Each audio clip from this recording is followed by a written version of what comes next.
And they go, Hilly, you're in, no problem. First batter was Thomas McKee. I say, sure enough, whatever. What do I got to lose? Right? Really, my mind was in center field with Malali, where I wanted to be. But here I am, 45 feet away from him. Anyway, first pitch, drop ball, strike.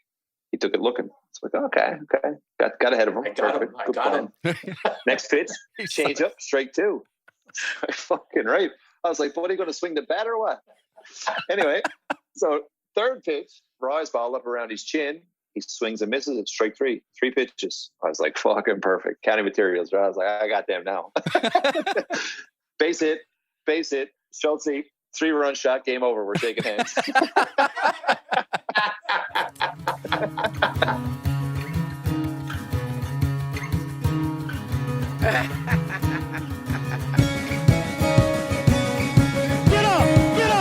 out of here! I told you, Mr. Drama.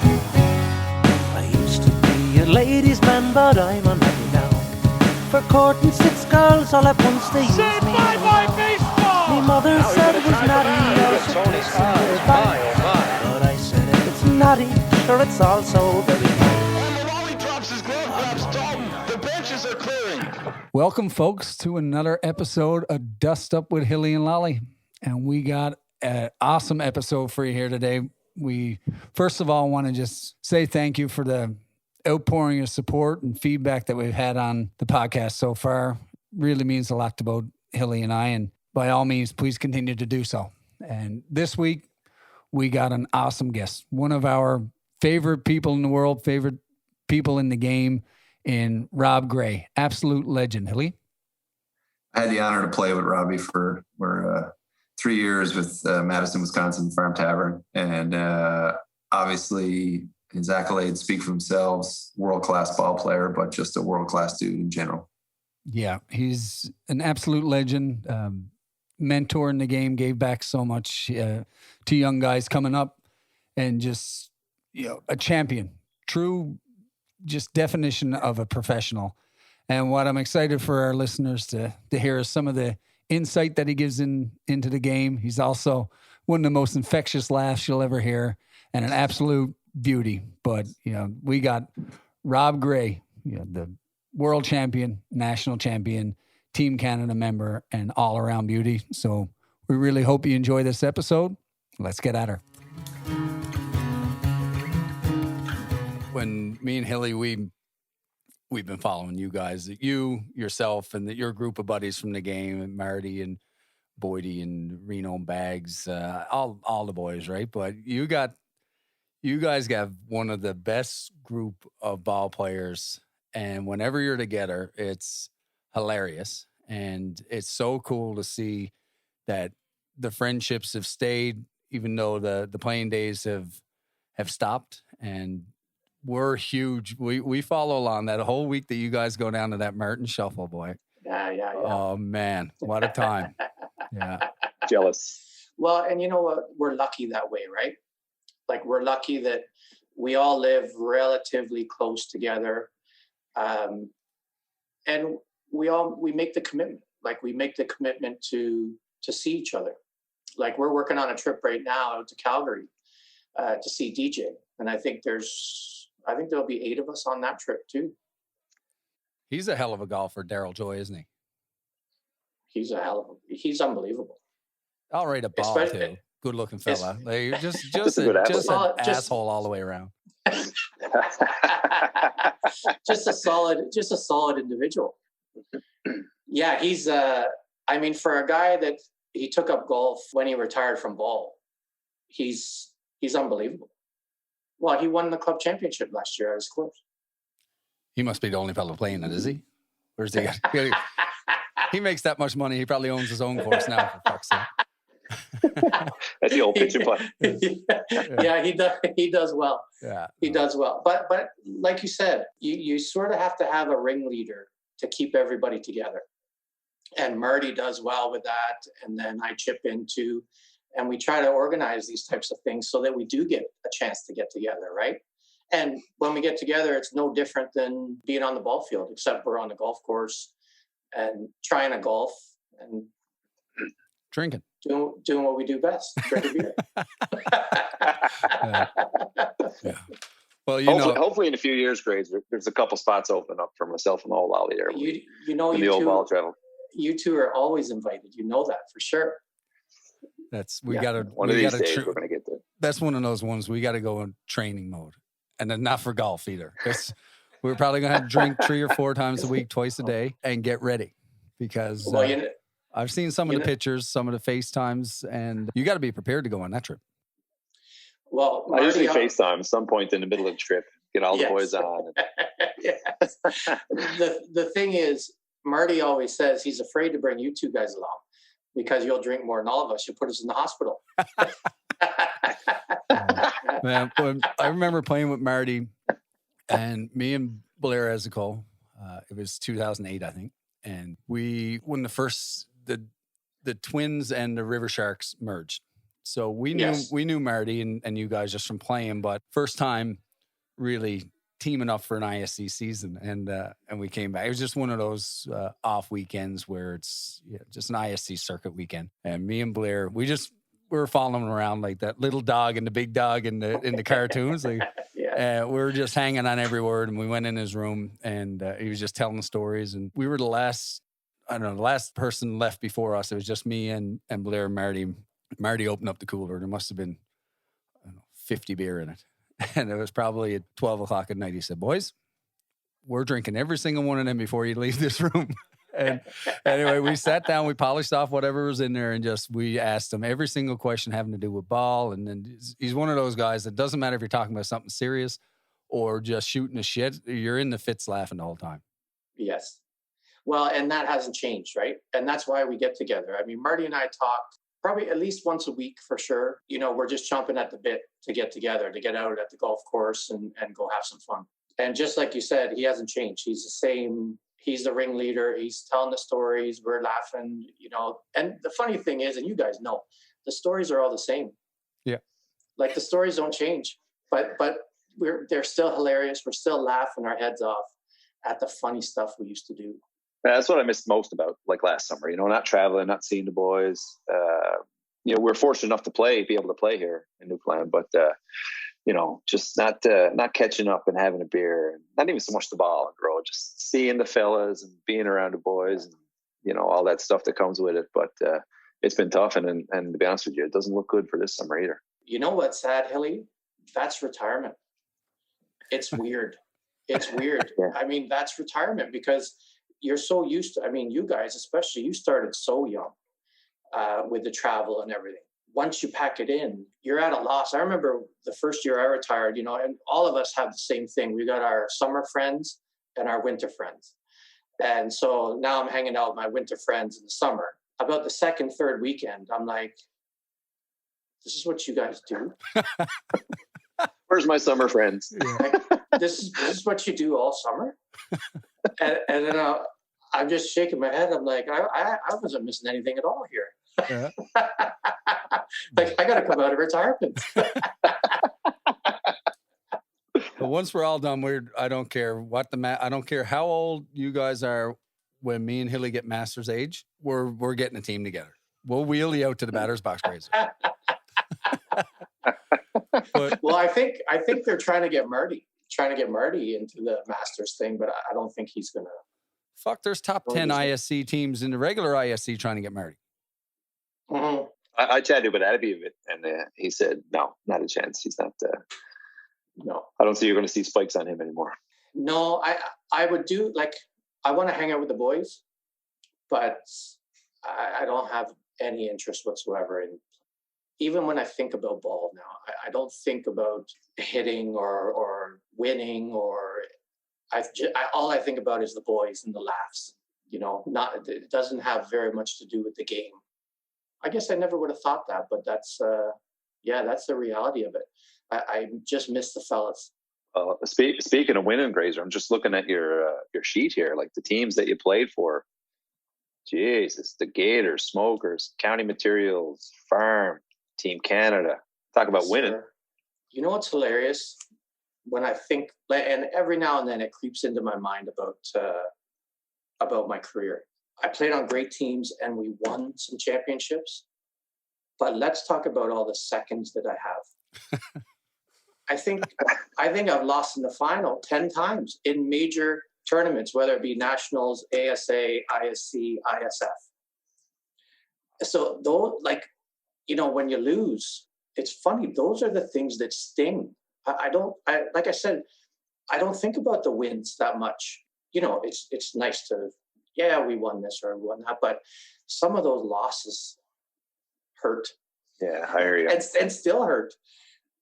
Yeah, so it's weird, right? Like, Well, I bet you some of the guys, your buddies that'll be listening to this, they're not going to be surprised to hear that. And that's when I look at you as a ball player, when I looked up to you when you were still playing, it was you're always challenging yourself, always self-reflecting on your game, your performance, your preparation, how your team is overall. And that's when we talk to players, former players about you, that some of the things that stand out to me when they're saying is when the most disciplined players ever played a game, puts in the most work over the winter months. I know you talk about you told us about the cage that you had, but when you look back on your career, just tell us a little bit about how you prepared because Hilly, you were talking about it earlier today about what Abby was.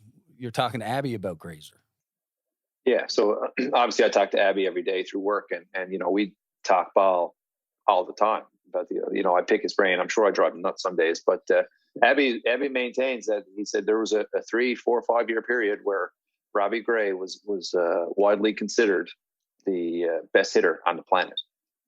Yeah, and so, that's no different for us when we were coming up. That's how we looked at you. You were the best hitter in the game, and when you look back, tell us about your preparation. My sort of mindset switched around 92, 93 when I went to New Zealand. Because I was just a kid. I was, I think, 18 years old when I went down there.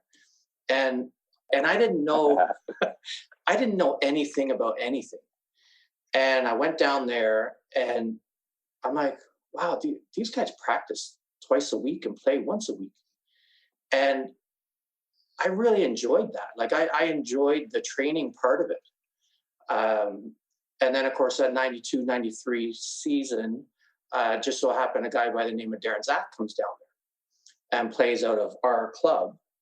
And then Monday nights, he's throwing me BP like every Monday night. No shit. I had no idea Z went down to New Zealand. You didn't know that? This is in New Zealand. No, I didn't know that either. And I'll tell you a funny story. I go down there as a pitcher. So as a pitcher and a pitcher and a hitter. And surprised you took a glove. and they're going, like, these guys are over the moon talking about Darren Zach's coming down here. Darren Zach's coming down here. And this is how little I know. I go, who the hell is Darren Zach? I never heard of this guy before. Because my exposure to the top level of the game, the senior, was zero. I grew up in Toronto, and of course I played again, like in the men's leagues and all that. But I didn't see, and I was trying to think, like, why didn't I see the top level? And I guess the reason I didn't see the top level is because when you're young, you're busy playing in tournaments every weekend, and you don't have time to go see. So I had heard of a guy named Brad Underwood, but that was the extent of it, right? So how did you end up in New Zealand if not having been exposed to the top level ball? Because some of the guys that go over it's just through a connection from the guys that are playing over here in the summer, and they tap a young guy or someone who's able to go and spend a summer away. How did you go from not knowing top level ball in Canada to playing over in New Zealand at 18? Well, I figured. So I graduated from high school, and I sort of wasn't ready to go to university or whatever. So I ended up getting a contact of a guy by the name of Bob Abbott, who I think did some national team stuff, like the junior national team stuff. Yep. And I saw him at a tournament, and I said, I'd love to go down to Australia. And he looked at me and he said, I'll send you to New Zealand instead. Wow. And it was simple as that. And then, I got a phone call at the beginning of October, because that was, say, in August. I got a phone call beginning of October. And it was Bob Leveloff from New Zealand. And now Bob is, he might be the president of the ISF now. But he ended up calling me and he said, "You still want to come down?" I said, "Absolutely." And he says, "You're leaving in 2 weeks." Wow. And that's how I ended up down there. And then it sort of just opened my mind to like what was next for ball, because I was, that was in between my first year junior and second year junior. And yeah, it was just, I got down there and then I pitched against Mark Sorensen and he hit it out of Lion Red Ballpark into the ocean. And it was like, oh, there's a whole other level to this game that I didn't know anything about. And then, of course, I watched how they trained and I watched how they did little things. And that year, Sean Rychik was down there and Steve Schott was down there. And, of course, Marty Grant and Thomas and Jared and Z comes down. And Todd Garcia was catcher for Z down there. And it was like, wow, there's a whole other level that I knew nothing about in this game. And like I said, that sort of, obviously growing up, I guess I was pretty good, but I really took to heart the training part of it. And then I was fortunate enough that Todd Idunaway, you guys know Todd. Yep. But he had watched me play growing up. And of course, Todd coached and all the rest of that stuff. But when I sort of explained that I wanted to train all winter long, he says, "Well, I teach at the high school. I have the gym." So basically, around mid to end of October, every Friday night, we would go practice. And the motivation too was that the Kiwis are in mid-season right now. That's pretty good. You mustn't have had a girlfriend. It's, every Friday night going in the gym, you loser. Would have paid off on the ball field. Attaboy. So true. Oh, but it's, when you speak of Todd too, just what a great guy in the game, from helping out whoever he can, just wanting to give back to the game, Yep. help out any young player that wants to show an interest in getting better. Just a great, help me in my junior years too, just getting, finding a team or getting into tournaments to get some more reps in. Yep. When you came back, so you did that for 2 summers. 2 summers, yeah. 92, 93, 93, 94. Yep. When you got back, you would have been coming out of junior age, or probably in your last year junior at that time, was it? When I got into junior, they extended junior by a year. So I think it was 4 years. So I played 3 years of junior and then got the call from Jack to go play with the Gators. So I forfeited my last year of junior to go play for the Gators. And of course, that turned out to be a good decision on my part, for sure. Yeah, that was 96. That was 96 Gator team. And of course, Darren, Zach, and I are reunited again, right? Which was pretty cool. And in fact, in 92, 93, when Z came down to New Zealand, he was saying, "Oh, some rich lawyer guy in Toronto is going to start a team up called the Gators, I think, and I'm going to play there." And I'm like, "Hey, I live in Toronto." And it just sort of, snowballed from there. So, yeah. So then 96 with the Gators, which was, once again, opportunity of a lifetime. And I was fortunate there, for one, that whole team was just a great group of guys. But then, of course, I had Brian Patton and Charlie Hendricks really take a liking to me. Then all of their knowledge came to this young guy. And I often think, why was I so lucky to have all of that? And one thing I will say to people who are watching is that when I was a kid, I kept my mouth shut and my ears open. And I'm convinced that contributed to getting help from all of these fantastic people, right? I mean, that 93, 94, we had Chubb Tangaroa pitching for us in North Harbor. Him and I stayed up and had a couple beers. He just chatted away to me, and I was just like you, but I was just like you guys, right? Like a sponge. I can't believe I'm sitting here drinking beer with Chubb Tangaroa. Like, this is awesome. Well, that was a cool thing that you did for us when when we were coming up is this one of the first things I think you told us was it wasn't so much boys shut up and listen. You're going to learn more by listening. It was more sharing how you got to your level. Who are those guys, Charlie and Nutter and those guys who are just salt of the earth guys and just legends of the game. That message to us couldn't have come at a better time because it allowed us to really follow in your footsteps in that regard. But and I'll speak for you, Hilly, in this, is how we got to play with top level ball players at age 22. Guys that were the best in the world, and they just happened that they like drinking beer with us too. And you learn more off the field than you do on it sometimes. Well, and we're fortunate that we just happen to like doing what they like doing too, which was drinking beer. Drinking beer and playing ball and playing hard, right? I mean, not to say guys aren't playing hard now, but that was kind of the lifestyle back then, was to party hard and then go out and play hard. And of course, if you couldn't perform, that's when you'd get the scolding, of course. But I mean, I'm so fortunate.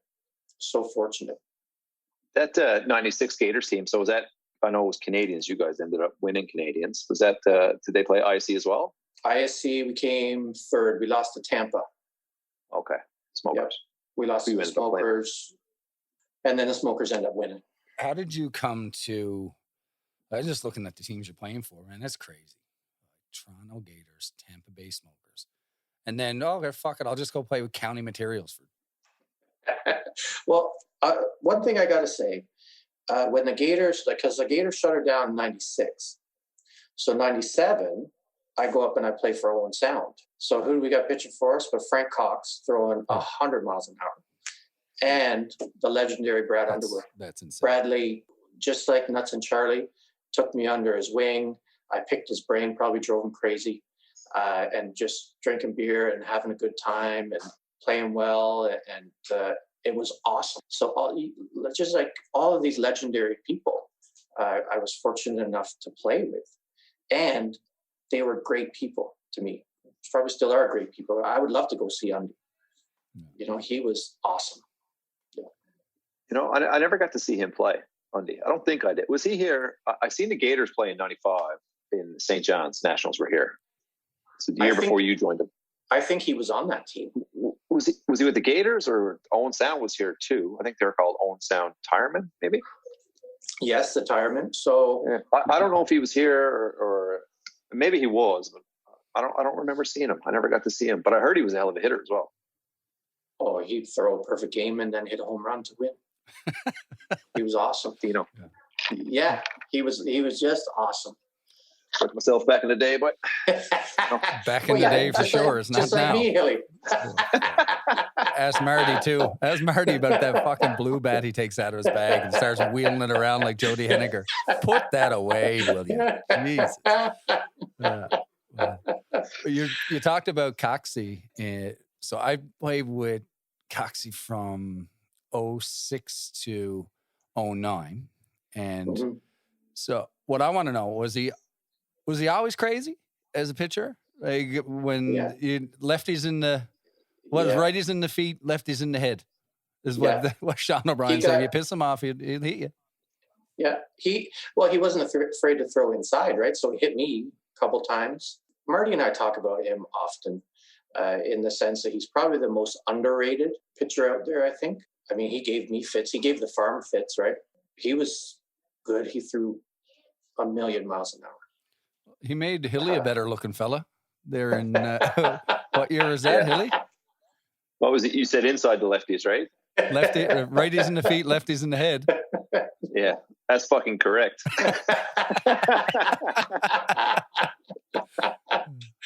Walk us through, Hilly. I want to hear that story again, man. That was in Eau Claire. Yeah, and we were playing who were they? They were Calgary Smokers. Yeah.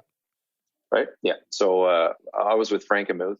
Matty Bramwell was throwing for us, and we were in a pretty good game. It was 0-0 in like 4th or 5th inning or something. And anyway, so I dig in against old Frankie By, and he throws one inside, and I yank it. It was a home run, but it went foul, right? So which is called a foul ball. I put my head down and I was like, okay, fucking got a hold of that one. He probably won't throw that one again. The very next fucking pitch, up inside the face, right in my nose. Oh. So I go down. I've never had a nosebleed before. And to this day, that was my only nosebleed ever. I go down, I look over at Matty Bramwell, and he's there. Someone get a towel. I'm like, fuck. I look at my gloves. There's just blood coming down my gloves. And then poor old Bongo comes out and he cleans me up and he, wipes my nose. And he's feeling my nose. And he's like, did you ever break your nose before? And I was like, I don't think so. He's like, you did. I was like, okay. Very good. So I leave and I'm, blowing blood snots out of my nose for the next 3 weeks. But he got me pretty good. Who did you have thrown for you on county materials? So in 2000, we were at 51 Classics. That was with Johnny Becker. We had Guru. We had Guru. Guru's an arsehole anyway, man. Guru's never allowed back in Newfoundland for what he did in 2007. He's banished. He's not allowed. Is he banished? Yeah, he beat us 1-0. Beat us 1-0 championship game. He's not allowed. He's on a picture of him at the airport. He's not allowed back in. Not allowed back. That 03 counties team, was that ISC's in Kimberley? It's funny, Hilly. You're going to ask me all these questions, and my memory's terrible. Todd Martin remembers what he threw you on a 3-2 count in Eau Claire. Yeah, fucking change up. I prick. 03, yes, 03, and then 04 was Eau Claire, right? So 03 was Kimberley. I remember watching County because that was my first ISC. Yes. And I know you had Lucas for sure. So we had Lucas. Did we have Z that year too? I think you might have. I think we did. You ended up playing Bo in the final, right? Yes, we did. And then the year before that, like 1 year, we had Marty Grant and Robbie O'Brien. Lucas and Julio came over somewhere in there as well. That was some intimidating team. Right? When we got to see County kind of from the 04-05, this is when me and Hilly went down for the first time, and you hear the rumbling of the bags dragging and all the All Blacks uniforms with the red stripe going down the side, walking in for a night game to play the Farm, and you're just in awe. But that organization will go down as one of the most professionally ran Fastpitch teams of all time. Yeah, the Sonatag family was fantastic. So they were the sponsors of that. And then, of course, Johnny Becker coaching. Great guy. Lots of fun with Johnny. My last year there when we had Patty Shannon, Bradley Rona, Rychek, Daryl Sambach, Sorensen, Lucas, Z, maybe Chris Kiefel might have been there too. He was there in 03 for sure. He was there in 03. Yeah.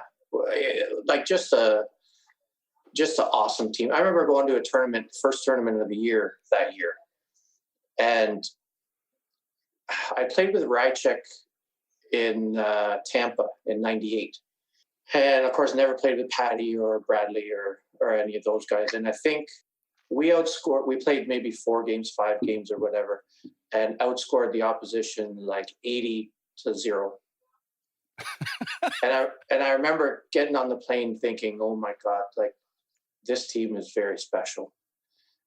There were just balls flying everywhere. I mean, I felt sorry for pitchers. Well, I got two pitching stories around the friggin'. I'll tell mine first around county materials. So this was in 2005. Me and Stephen Gesso and Jeff Evely are playing with Townline. And I think it's the Grafenmeyer tournament. And we're going to this tournament game, 9:00 in the morning, and we're playing against county materials on a back diamond. And I go in with Craig Waterman, the coach, into this Shell or whatever gas station. And he gets a Monster energy drink that's about the length of your arm. I said, all right, I'll get one. So I grabbed one of them and drank it. I never had a Monster energy drink before in my life. And anyway, I got in the car and I start friggin' vibrating, right? So what the fuck is this, right? So we go to the game and I'm playing in the outfield and Sebastian Gervasudi's pitching, or Tanya Richardson, one of them. And first batter of the game, line drive right back off the pitching hand. Guess who they decides to take in from left field to come pitch? Me. And I said, no, absolutely fucking not. I'm not pitching against that team. No, I'd rather go down to African lion safari, run around butt naked with meat hanging off me in the fucking lion den. I'm not doing it. Anyway, but I was all hopped up on Monster Energy drink and thought I could throw the ball through the fence. So I went in and started stepping back and firing. And anyway, they finally took me out after I gave up 17 runs. And thank God they didn't hit one back at me. It was the most fear I've ever had in me in any ball game. And then the second story, I'll tell it from my perspective, is when we went to the ISC in 2004 and Hilly was pitching for us against County, and I'm playing center field. And you look at, I think Makia is leading off. So my ass is touching the center field fence. If I could have went over, I would have, if I was betting on where he hit, I would have stood on second base at the back diamond. All right, Hilly versus Makia. Hilly goes down, I think, 0-2 or what'd you do? You don't need to think. I can take over from here. Oh, yes. Go ahead, my son. Go ahead. So Scotty Evans started, and it was 4-0 in the fourth or something like that. No, it was the fifth inning, and he had enough, like you would. And they go, Hilly, you're in, no problem. First batter was Thomas Makia. Say, sure enough, whatever. What do I got to lose? Right? Really, my mind was in center field with Mullally, where I wanted to be. But here I am, 45 feet away from him. Anyway, first pitch, drop ball, strike. He took it looking. It's like, okay. Got ahead of him. I got him. Next pitch, change up, strike two. Fucking right. I was like, what, are you going to swing the bat or what? Anyway, so third pitch, rise ball up around his chin. He swings and misses. It's strike three. 3 pitches. I was like, fucking perfect. County materials. Right? I was like, I got them now. Base hit. Schultze, 3-run shot. Game over. We're shaking hands.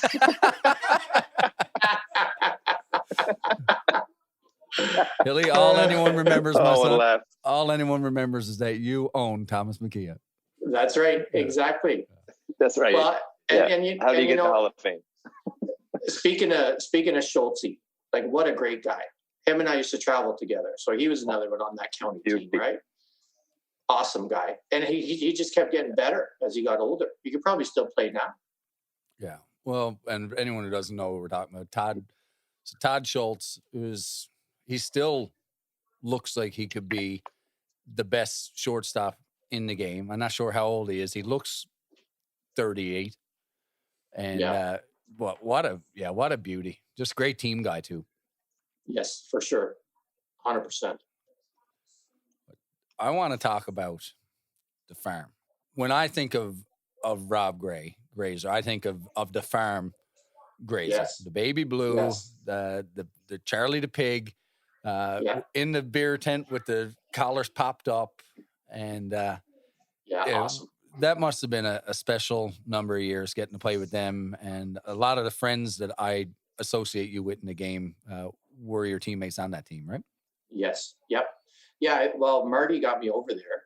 I mean, what do you say after that? I mean, first and foremost, Rod Peterson, what a guy to play for. Just, he was serious, but hilariously funny at the same time.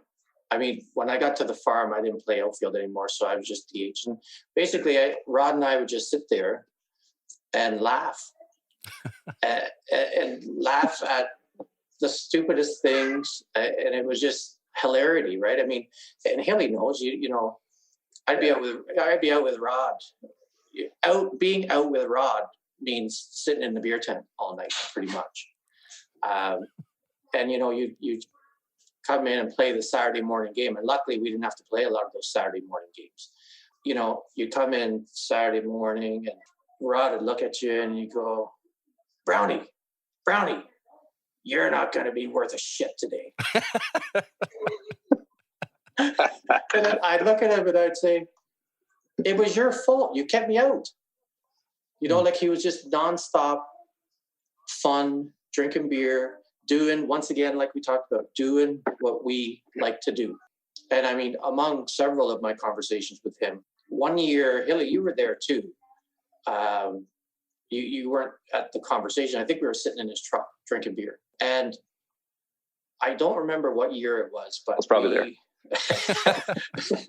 But we started the season, we would score 5 runs or 6 runs in the first inning. And we'd end up losing 8-7. Rod and I were sitting in the truck, and he said, "This is miserable. Like this season is miserable." And I'm like, "Well, you know, Rod, like the remember the ISC." And he says, "Brownie, do you think it's a successful season if we play like this all the way till, say, the ASA and the ISC, and then we win both of those tournaments? Do you think that's a successful season?" And I said, "Well, sure, we come out with 2 championships." And he said, "It is not a successful season. I would rather compete every weekend and lose in the ASA and lose in the ISC, competing. So playing well but getting beat, than doing what we're doing now."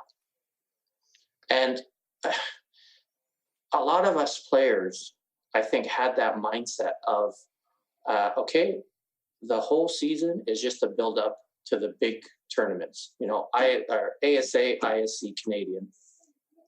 Although Canadian was, to us anyway, was kind of like party time, right? There's something about that Eau Claire Classic. That was like Rod's baby, Yes. right? He loved that tournament. He loved that tournament. Yep. Yeah, almost more than the ISC. I don't know what he had, like he had friends there, or but it did mean a lot to him.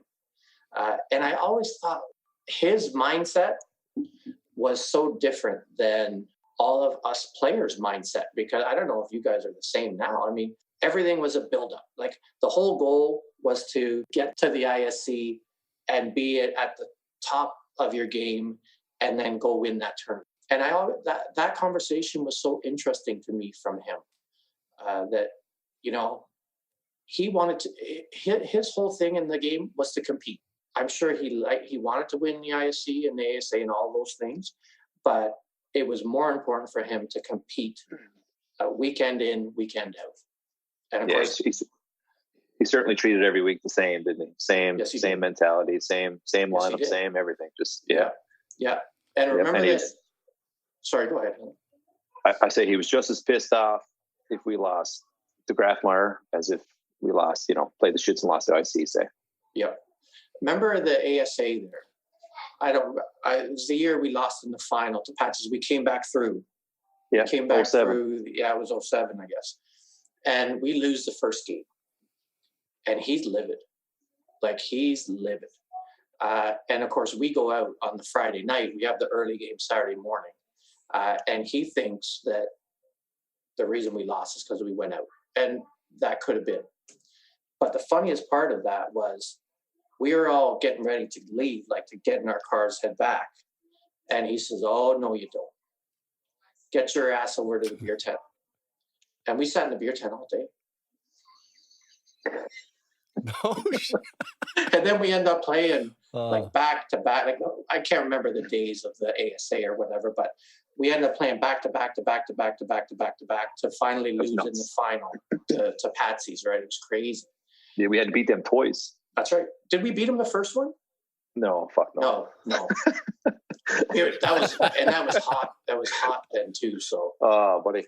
Yeah. Funny story that I remember he always used to say, he said, "If you ever get picked off second," he said, "it's because you got your head up your ass." Remember he always said that? That's right. Well, this one fucking game in 07, and I was just a young kid when I came out with you guys, and I was just in awe the whole season. Like, you're playing with all these legends and stuff. And that's one thing he said. And anyway, so this one game, I forget who we were playing. It might have been Obi. And I was sure enough, I was on second base, fucking picking my hole. Boom, snap, throw down, picked. I dive back into second. You're out. I'm just looking at the bag. I'm like, fuck. What do I do now? I didn't want to go back to the dugout. He never so much as looked at me. And I was like, I'm going to be, this is my last tournament with the Farm. I'm done. Yeah. I'm gone. I was afraid of that, right? Anyway. It was all good. I never had a chance to play with the farm, but just so many good friends on the team, you kind of feel like you're part of it sometimes. But I have a great appreciation for some of the stories that either come from, like, a lot of it happens in the dugout, right? Yeah. Hilly, what was the one where something happened with Schellenberg? What was that? You remember that, Robbie? I'm pretty sure. I'm pretty sure it was the Grafmeyer. I think it was like our first tournament of the year. We always go to the Grafmeyer, and we had a shit tournament. I don't know who knocked us out, like fucking Bucks Bar or something knocked us out. You remember, like, Shelley had a bit of a temper too. Yes, he did. he was having a bad game. Like, we were all having a bad weekend, and he struck out or something, and he was walking back to the dugout. Remember, he took his bat and he smacked himself in the helmet. He goes, "You fucking loser!" That's right. And I look down the dugout. All I see is the cleats go up in the air. Everyone's rolling around the ground laughing. I was like, "Holy fuck!" But we were losing like 10-0. I was like, "What a team! I'm never leaving." Yeah, the laughter at the most inappropriate times was just priceless. Absolutely priceless. Yeah. You remember the time we were playing ISCs in Kimberley, and it was the first game, and we played a very weak team, and this pitcher came in. You remember every time he used to release the ball, he'd go, "Bah!" Like, he pitched and he'd go, "Bah!" Like, so I was the first batter. They changed pitchers, whoever he replaced. And I was the first batter to come in, and he throws fucking strike one. And I'm like, okay. So then I sit back and he throws strike two. And I'm looking over, and you and Abby are just on the screen. It was the most intense I see all fucking week. You're up on the screen just waiting for me to strike out, right? So this guy comes the next pitch, he goes, "Bah!" And I just fucking laid a bat on it, knock it down. I think I grounded out. I was just like, "There's no fucking way I could strike out here." Oh, yeah. Oh, man, so many good times with those guys. Absolutely. But Grayzer, it's just listen to you tell off the field stories, but we got to pause for a second and just look at what you did in your career as an individual player. You won the ISC Championship in '98 and 2007 with the Farm. Just 4-time All World player, 3-time All American, and it was pretty cool to see you go in the Hall of Fame 2018. Yeah, that was awesome. What was with the 2018 ISC Hall of Fame class, what did that mean for you? Well, it was pretty special. Obviously, it's special to go into the Hall of Fame anyway. And I don't think when we get going at this that we dream about getting in the Hall of Fame, but it's certainly not why we start playing the game, right? So, when John Thompson gives you the call and says, "I'm going to nominate you," and all the rest of it, I mean, it's humbling because you start to look back at all the guys in the Hall of Fame. And I had, when I did my speech, I had that statistic. And it was, I think there's something like 150 or 60 or something guys in the Hall of Fame. And I remember saying something like 26 of them were teammates of mine. Wow. I mean, that's crazy, right? Like, I mean, from, the undies to the, like, you name it, Brian Patton and Adam Smith and of course Z, and then Marty and Butter and Abby and all of those guys, right? So when you get asked to go in and that all of those guys before you who you looked up to are in as well, it's very humbling, right? And then of course with my class, I get to go in with my teammate for all those years with the Farm, Rosie, and of course Sean O'Brien, who I've known since junior. So mine was extra special in that sense, right? Because I knew those guys, and not only do I know them, but I consider them like good friends. And Hilly, like you talked about at the beginning, I mean, when we're all out and about, even now, and you'll get a FaceTime call goes out to Rosie as well. Yeah. And you want to see a guy who's happy to hear from us, like over the moon, Paul Rosebush. And it's just a shame that he lives so far away, of course. But the Hall of Fame will come for you guys too. And I think I said that in the speech as well, that, not only did I play with, say, 26 guys that are in the Hall of Fame, and that number could be 20, I can't remember exactly. But think about all the young guys I got to play with that are going to go in as well. You two, Bradley Ezekiel, I'm surprised Lucas Mata isn't there yet. Wolfie, Jody Ite. Lucas still playing. Oh, is he really? Oh, okay. Yeah. Okay. If I'm not mistaken, I think he signed with the Gremlins for whenever the fuck we're allowed to play again. Yeah. Yeah. So, and not to mention, and of course I'm going to forget guys doing this, but, how about a guy like Jeff Goolagong? A hitter like Donnie Hale. All those guys too, right? Patty Shannon got in after me. Bradley Rona will get into,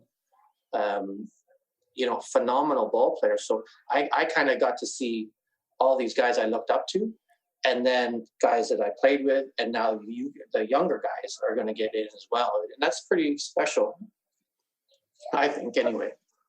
I feel like that's the stage of our careers, myself and Malali are at, say, we kind of myself anyway, I look forward to seeing who's getting into the Hall of Fame each year. They announce that the ISCs, and most times now it's, former teammates or people that you grew up, the greats that you grew up watching that inspired you to play and whatnot. But I feel like, we're starting to go to these Hall of Fame breakfasts now and listening to yours. And most times it's 2 and 3 players at the same time that have been teammates at some, Yep. And I think, too bad Kitchener isn't able to host this year because it was Wolfie and. There's another high profile Canadian player. I know who it is. I'm just drawing a blank on it now, but it's a real shame because they were, I think they were. I don't know if they were holding off on Wolfie's induction or it lined up perfectly that it landed on the year that it was going to be there, and it would have had a ton of friends and family. I'm not sure if the ISC does go ahead. Musi. Oh, it's Musi. That's right. Musi. Yeah. Great guy. And another great guy, right? Yeah.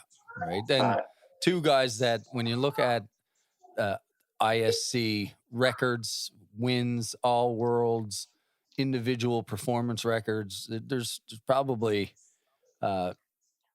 no two guys that deserve it more when you look at what they've done. And I hope that they get to go in the way they envisioned once all this gets behind us. And I know the ISC is going to have to do something differently this year if they put off a tournament that isn't the traditional style with all the attendees from different. I'm not sure what impact that'll have on the Hall of Fame breakfast and things like that, but I really hope those two guys get to go in the way that they deserve to. Yep. And you know what? I'll say it. We pushed to get Jody in as well because obviously he's very deserving. Mm-hmm. And he got 3 ISC MVPs, a gamer. Yeah. He hit that home run in 2008. We're playing with Kitchener River Shark, and we're in the championship game. So in the semifinals, I blew my shoulder out diving into first base. Always a great move, dive into first base and out, and my shoulder falls. So you teach the kids. Yeah, so you teach them. Hey, go ahead first into first. But anyway, I had to go get my shoulder popped back in. I remember I came back and they put these acupuncture needles all over me, but they stuck one right in the front of me lip, and they said, "This will keep you from throwing up." I was like, "All right, bye, perfect." And I had a bunch of morphine or whatever the hell it was. I was feeling pretty good. Right. And then I got to come back to the championship game, but I couldn't play because my shoulder's up. So I'm like, "Oh man, first ISC championship game, and I got to watch it."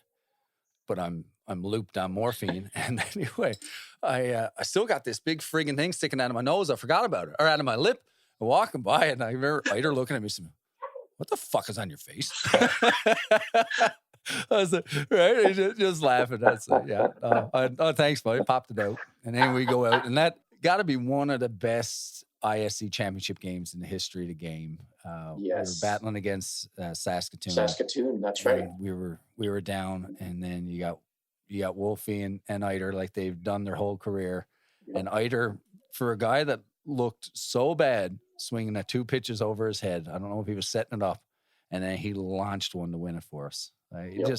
You see the cream rise to the top when games like that come around. And when you're talking about ISC in particular, just his whole career, but ISC in particular, who can argue what he did? No, he should be there. He should be with us, right? There's no question about it. Yeah. Were you on that Saskatoon team, Hilly? No, Robbie. No. You were the farm. That's right. I was the guy in right field. Yeah. You must have been out in the truck drinking beer with Rod. I didn't say that's right. What year were you in Saskatoon? You were in Saskatoon before. So 2007 was your first year. Yeah. With the farm. Yeah. See, I remember that. There you go. Yeah, 06. You guys knocked us out in Kitchener Farm. Grayzer, I don't think I ever asked you this, which is weird. How did you make Team Canada? What was your experience getting the call? How did that all happen? So 96, I played for Terry Bader with the Gators. And then 98, I went to the Team Canada camp, and 99 was the Pan Ams. And I was pretty close with Bader. And he cut me from the Pan Am team and took Rosie instead. And that turned out to be a very good decision on his part. Because Rosie did phenomenal. Rosie did what Rosie does. So yeah, that was sort of my my introduction. I think in 98, I was playing with Tampa. They went to Venezuela or Guatemala, somewhere. And it was after the Perth shootout. And Danny Thompson, who was a pitcher for Owen Sound, he threw rise ball up and in on me. And I went back like this, clipped me in the arm, broke my arm. Oh, Jesus. And then I was done. So I didn't get a chance to go on that trip. But I guess that would have been my first trip with Team Canada in 98. So, I'm trying to even think when my first training camp was. But, Terry Bader, of course, was the head coach. So he was the introduction for me to the national team, right? And actually, I think Marty did just as much as Terry did. But, both of them got me down to Tampa. Right. And I got nothing but good things to say about Terry Bader, too. He was great. He was a motivator. He walked into my room one time and he said, Grayzer, you don't start on my national team. And I'm just sitting there minding my own business. And Nuts is on the other bed. Brian Patton's on the other bed. And he says, you don't start on my national team. He said, you might be on my national team, but you don't start on my national team. And he turned around and walked out of the room. Bring that beer. And I looked at Nuts. And Nuts looked at me and just started laughing. Says, that sounds like a challenge to me. And that's how I took it, right? So, and I mean, great. Like, the national team's tough. The national team is tough to play on. I mean, I think as players, you try to do more than what got you there. And whether that's pressure that you put on yourself or it's pressure that you think maybe the coaches have put on you or the coaches have put on you. So many guys just try to do things that they don't do normally. Yeah. When we first broke into trying to get on the national team, my first experience on the national team was with you in 06 when we went down to was that when we were running around the track? Yeah. That's when our friendship kicked off. We had to do I didn't know what to expect. I don't know anybody other than the guys I'm playing with, Robbie and Sean and Frank. And I know you through Abby and the boys in the beer tent at the ISC. So thank God I got you guys to at least talk to. And they go down to Las Vegas is 45 degrees Celsius outside. And Smitty says, okay, let's all go. You got to run, I don't know how, you got to run a mile around this track in less than 12 minutes. And anyway, you said, hitch your wagon to me. and then we started running around the track, and Wolfie's lapping us. And I think we lapped Dino. That's right. Yeah. And it's, anyway, that's, we had a couple of laps. Yes, we did. Going around there, and then got to get to see what you were like as a teammate for the first time. Mm-hmm. And it couldn't have been better for me as a young guy to get to be your teammate for the first time, and be able to go to your room, have a beer, say, man, I don't know what the hell I'm doing here. Like, what should I be doing? And it was just invaluable experience passed on that paid dividends down the road. Dust Up with Hilly and Lolly is brought to you by CoolBet.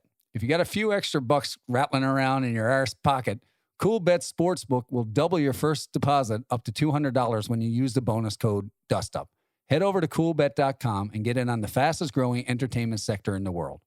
That bonus code again is DUSTUP, one word, all capital letters, DUSTUP. And that was on the way to the ASA, wasn't it? Mm-hmm. Yeah. What a team we had at that ASA. I still think that was the most talented team I've ever been a part of. Yep.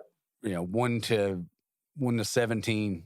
Just, it was one of those ones with the crazy. ASA. The good thing about the ASA, some people say it's a good thing, some people say it's not, is if an ISC team doesn't go, choose to go to ASA, those players can be picked up, and some of the super teams form. But the Kitchener River Shark Twins in 2010, like some of the guys that played on that team, it was insane. Me and Hilly actually weren't even on that team. We got picked up. That's right. Yes. Yeah. And then we went down and we spent most of the time either on the ball field or in the beer tent watching games, telling stories. So much fun, laughing and doing all that. And then went out and took care of business on the field. Yeah, that was great. That was fun. And I mean, the drive home was just as fun. I don't know how long it was, but it's a 10-hour drive. Marty's driving. Me and Hilly had him. Drove fucking nuts, man. Marty passed. Well, remember, Marty never drove. I think Boydie drove. Oh, yes. Marty was in the front, and us three were in the back. That's right. And it was a long haul. Oh. It was a long haul, that's for sure. Oh, man. If you give me the choice, I'd do that right now in a heartbeat, man. It's some of the stuff that you miss the most, isn't it? Absolutely. And you know what's funny? Like joining that Kitchener River Shark Twins team in 2010, because I had packed it in. And then halfway through the season, Marty called me and he said, are you interested in playing? And, or he said, Hawk or somebody wants you to come play. And we laughed because I said, why? Because I haven't got a hit in 2 years. And I often think that they wanted me to babysit Marty, and that was a bad decision on their part. But when you travel, like playing for a team in the States and all that so much, and Lolly or Hilly, I mean, you're flying every single weekend. You forget the amount of fun that you have when you drive to tournaments. Yeah. Right? When you pack up a car and then make your way and you're not running to the airport. It reminds you of when you were a kid, right?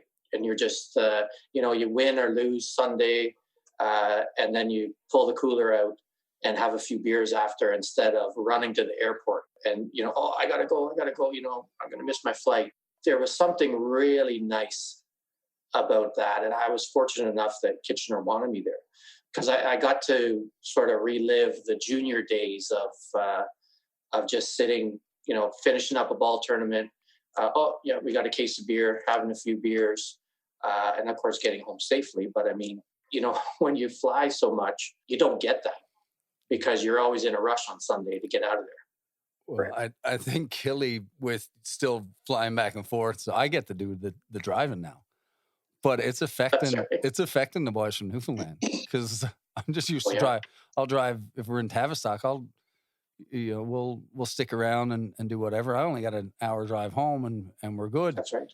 But Yep. so it's always we'll stick around, or if you're driving with someone, it's no rush. I don't know how many flights you guys missed because I was just keeping Bradley Ezekiel. There's one summer there he must have he was so stressed out because I think I made him dip into his vacation days that he didn't need to use for at least 3 or 4 tournaments. He didn't get to go to work till Tuesday because we stuck around too long and they didn't make the flight.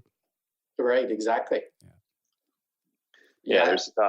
I know from Toronto the latest flight was like 10:55 or something like that. I don't know if it's still the same, but it was especially if we had to cross the border, because we'd always fly to Toronto, Lolly'd pick us up, and then we drive down the States and drive back. But it was such a crapshoot trying to make that. You didn't know what to expect at the border, and of course you're having a few beers and you got to pull over every half hour, take a leak, and just to make that flight. And then of course with the weather in Newfoundland, basically you're going to the airport not knowing if you were getting out of there at night, not knowing if you were going to make the flight, and it gets it gets kind of tiring after a while. But we're going to look back on it someday, and you're like, man, that was some of the best times of our lives.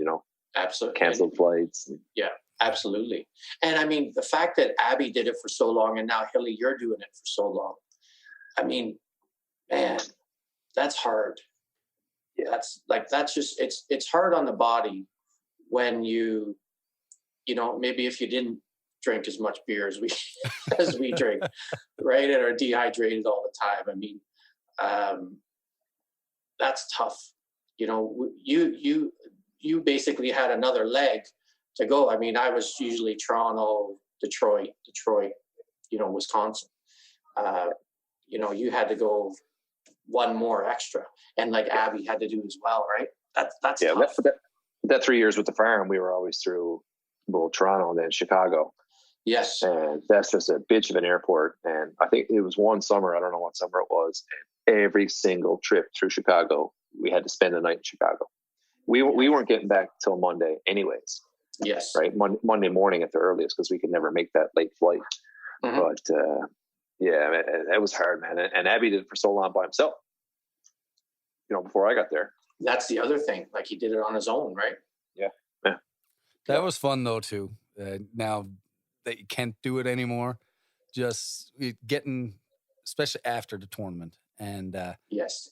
Even the delayed flights. All right, let's go find a Kelsey's or Casey's, whatever it is in the airport. You sit around. If there's golf on or something, it was fun. If you got the opportunity to travel with your buddies, I miss it a lot now. Oh, for sure. Yeah, for sure. I like how Marty puts it. When people ask him, do you miss playing ball or whatever? He says, I miss playing ball when I was 25 years old or 30 years old. When the body starts to break down in your late 30s or whatever, mid to late 30s, it's just not as much fun, right? But when you're in your 20s, and all that mattered was playing ball, I mean, send me back to that time. That would be awesome, because it was just so much fun. Yeah. You miss a flight, that's okay. I find us pitchers, our body breaks down a lot quicker. Jesus. Well, it's hard. Us DHs, it takes its toll, boys. It takes its toll. And the two mentally and physically, Hilly. Stressful. It's a stressful position. Yes, it is. Yes, it is. It's not. You don't know the burden of being a skilled athlete. Both sides of the field comes when you get to show up. You just need to bring your bat, Grayzer, and Hilly. You were way too young to be given a designated hitter role that you just fell into. And I'm a designated hitter. Give me. Are you the youngest designated hitter? Well, I think he was when he started. He was.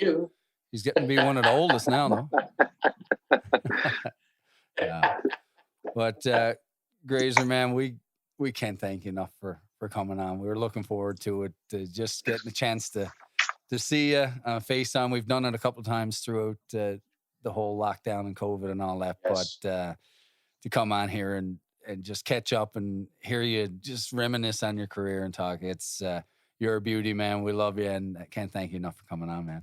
Hey, thanks a lot for having me, fellas. It was great. You know, it's the next best thing to being in a beer tent, fellas, right? Absolutely.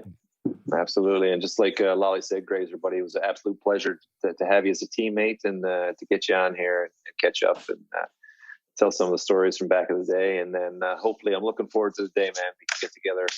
Like I told Robbie last week that we can actually have a real beer. Absolutely. For sure, fellas. For sure.